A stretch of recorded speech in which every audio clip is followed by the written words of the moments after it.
Hello everyone! Welcome back to my YouTube channel, Pinoy Crew TV. Ang unang pag-uusapan natin ngayon ay tungkol sa top 10 most beautiful Miss Universe in the Philippines 2024.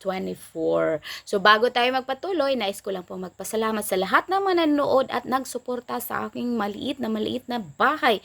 Kunting-kunti na lang po, ito ay aabot na siya ng 2,000 followers or subscribers. Again, maraming salamat po sa lahat ng mga nanood, nag-comment, lalo na yung nag-comment ng maganda.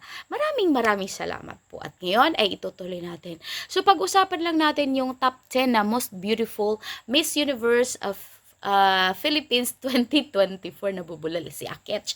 So ang una dito ay si Miss Cebu. Si Miss Cebu ay maganda din siya, sexy, maganda yung kanyang gown. Kaya na kuha siya bilang top 10. So, bakit ba natin pinag-uusapan? Kasi may mga comments sa mga sections ng mga Miss Universe, sabi na, dapat daw, kung sila ay tunay na magaganda, pagandahan na walang makeup. Tapos, hindi daw dapat maglagay ng napakakapal na makeup or kung wala na lang makeup. At saka, isa pang kinu-question ng iba dyan na dapat daw, hindi na maglagay ng contact lens. Ipakita ang tunay na kulay ng ating mata. Yung ating mga eyelashes, yung ating mga eyebrows, ipakita daw niyan kung gaano kaganda ang isang babae o isang tao para magrepresentante sa ating bansa. Yun, meron ding punto. Pero para sa akin, I think, kaya sila naglalagay ng makeup is to enhance the beauty. At saka, meron ding mga discoveries ng mga makeup, na mga pampaganda, di gamitin yan. What is the use of those items, those things, kung di gagamitin, diba? Yun lang ang masasabi ko. So, ang pangalawa, dito sa aking listahan ay si Alexi Brooks. So, si Alexi Brooks naman, kagaya ng sinabi ko, pwede siyang maging masculine, pwede siyang maging babae, pero ang iba ay ayaw pa rin sa kanya kasi matigas pa rin. Kaya nga, kagaya ng sinabi ko, ang training niya ay hindi pang soft, hindi pang malambot. Kundi ang training po niya ay pang malakasan kasi running yun contest sport. So, kung titingnan natin yung kanyang buhok, ang ganda-ganda.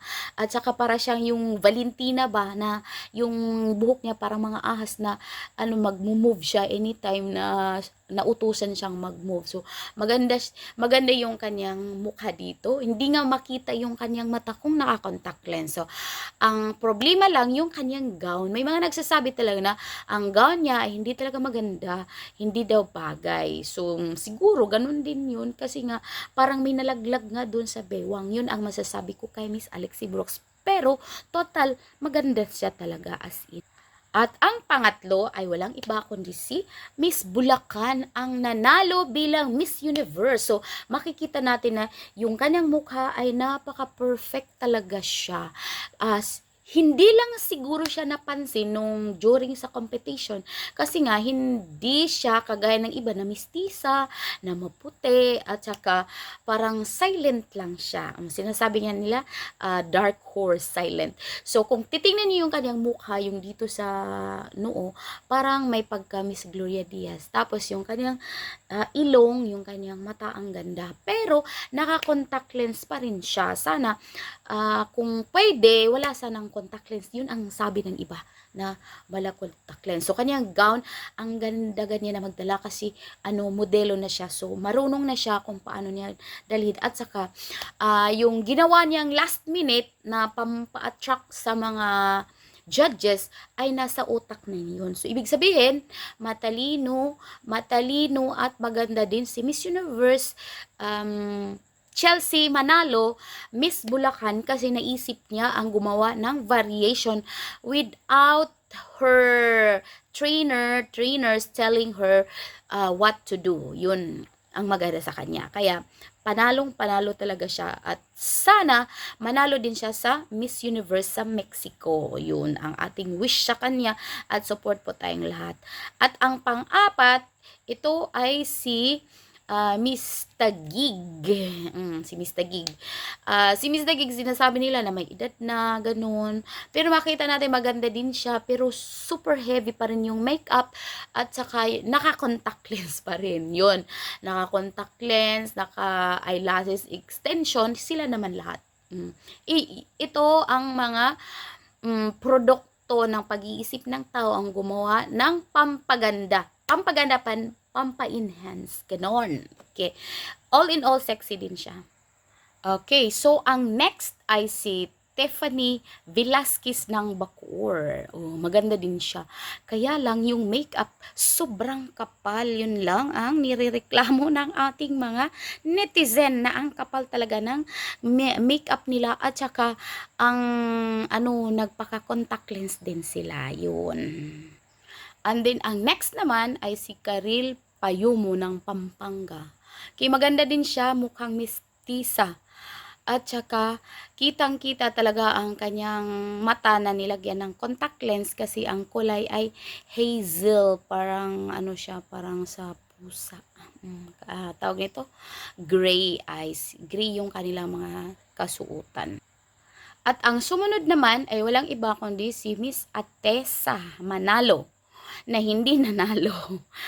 Miss Miss Cosmos. At saka maganda yung kanyang pagka-makeup, pero siguro ang hair lang yata niya ang hindi gaanong naayos kay kasi para siyang ang mukha niya dito ay para siyang tumanda, pero ang ganda niya, perfect yung kanyang mukha, para siyang dull na yung nose matangos, tapos yung kanyang labi pinakapal. Yun si Miss Atessa Manalo ng Quezon Province. Okay, next ay si Tara Valencia. Valencia ba yun? Si Tara Valencia ba ang apelyido mo, Tara? Oo nga, Valencia. Ng Baguio. Napaka-fierce ng kanyang mata. Yung kilay na nakaganto. Again, naka-contact lens din siya. Ang ganda-ganda yan dito, akala natin ay siya ang mananalo. Yun ay hindi pala, kundi si Chelsea Manalo. At ang sumunod naman ay naka-yellow gown siya, si Anita Rose Gomez. Bata pa daw to, 18 years old, so marami pa siyang taon na pwedeng mag-compete. At saka yung kanyang gown, napakaganda talaga yung kanyang yellow gown na para siyang bumaba galing sa spaceship at meron pa siyang tinanggal. At saka yung kanyang hair, sobrang ganda talaga. Pero again, siya ay naka-contact lens din. So maganda yung kanyang face look. Pwede pa siyang bumalik sa pagkandidata next year hanggang sa makuha niya ang corona kung hindi siya susuko. So, ayan, nakita niyo na ang ating top 10 na mga pinakamagandang babae sa balat ng lupa sa Pilipinas pala, sa kandidata ng Miss Universe, at ngayon ay meron na silang kanya-kanyang buhay dahil tapos. So, yan lang po ang ating, kaya ako ginawan ito ng reaction is because marami ang nagko-comment na magaganda sila tapos mga mistisa. May nagtatanong na, are any of them natural because all I see is so much plastic surgery? Sino bang nagpa-plastic surgery dyan? Sige nga, i-comment niyo nga kung sino ang nagpa-plastic surgery. Tapos, may nagsasabi dito na noong daw tawag nito, those who say that those don't look like Filipinos must have been living under a rock since they were born in their 40s. So, kaya sila ang tingin ng ibang tao, hindi mga Pilipino, is because na-enhance na nga kahit na pure pa sila na Pilipina, because nung panahon nila Gloria Diaz ay hindi pa gaanong high-tech ang mga makeup, wala pa masyadong mga naiimbento na mga eyelashes, mga extension ng buhok, or kung ano-ano pa.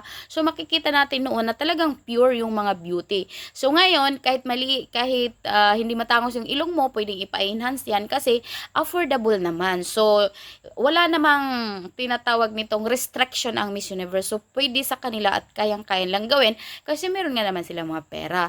At saka, lahat naman siguro, hindi, halos lahat ng Pilipino ay may iba't ibang dugo, hindi pure as in super pure. So, yun lang po. Maraming salamat. At comment kayo dyan kung sino ba talaga sa kanila ang hindi Pilipina. Ang hindi pure Pilipina. So, yun lang po. Maraming salamat. Bye-bye!